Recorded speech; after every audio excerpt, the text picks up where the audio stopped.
Madam Chair, and Mr. Greenspan, nice to see you again.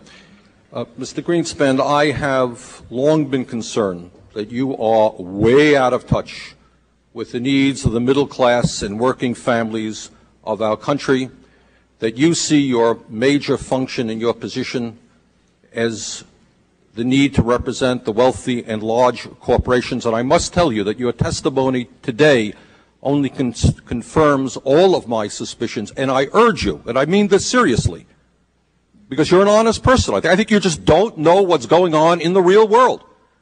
And I would urge you, come with me to Vermont, meet real people. The country clubs and the cocktail parties are not real America. The millionaires and billionaires are the exception to the rule. You talk about an improving economy while we have lost 3 million private sector jobs in the last 2 years. Long-term unemployment has more than tripled. Unemployment is higher than it has been since 1994. We have a $4 trillion national debt. 1.4 million Americans have lost their health insurance. Millions of seniors can't afford prescription drugs. Middle-class families can't send their kids to college because they don't have the money to do that. Bankruptcy cases have increased by a record-breaking 23%. Business investment is at its lowest level in more than 50 years. CEOs make more than 500 times of what their workers make. The middle class is shrinking. We have the greatest gap between the rich and the poor of any industrialized nation, and this is an economy that is improving. I hate to see what would happen if our economy was sinking. Now, today, you may not have known this. I suspect that you don't, but you have insulted tens of millions of American workers. You have defended over the years, among other things, the abolition of the minimum wage, one of your policies, and giving huge tax breaks to billionaires. But today you reached a new low, I think, by suggesting that manufacturing in America doesn't matter. It doesn't matter where the product is produced. We lost 2 million manufacturing jobs in the last 2 years alone, 10% of our workforce. Walmart has replaced General Motors as the major employer in America, paying people starvation wages rather than living wages, and all of that does not matter to you. Doesn't matter. If it's produced in China, where workers are making 30 cents an hour, or produced in Vermont, where workers can make 20 bucks an hour, it doesn't matter.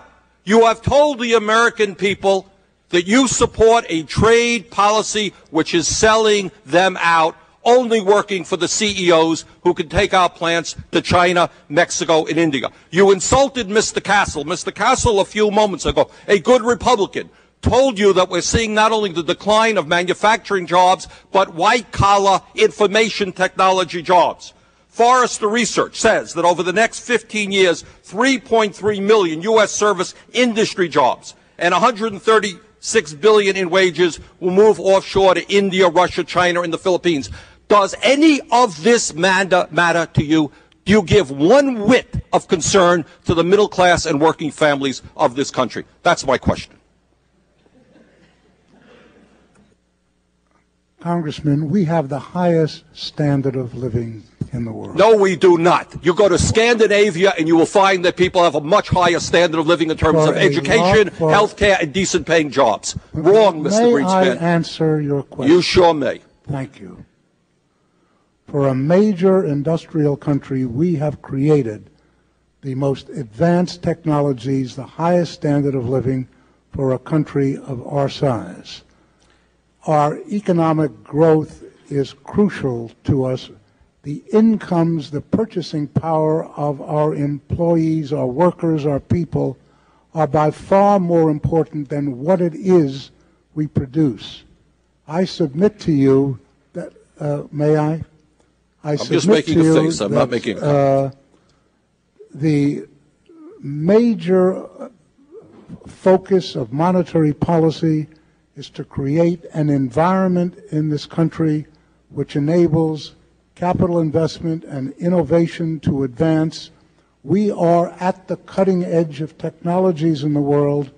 We are doing an extraordinary job over the years, and people flock to the United States. Our immigration rates are very high, And why? Because they think this is a wonderful country to come to. That is an incredible answer.